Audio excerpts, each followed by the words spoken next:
Now I love writing M, but there's already an existing function library that we can take advantage of here within the Power Query engine.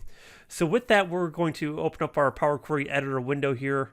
We're going to create a new query and then a blank query. And up at the top here in our formula bar, we're actually going to do equals and then the hash mark and then shared in lowercase. Let's go ahead and pull back a record set of all of the functions that are currently available within the Power Query engine. And to kind of be able to sort and filter this, we're actually going to convert this into a table now. And within the name column, I actually want to see what are all the Excel functions that are available. So with the name, I'm going to click the downward caret text filters. I'm going to select contains, and this is case sensitive. So this is me a capital E and then a lowercase XCEL.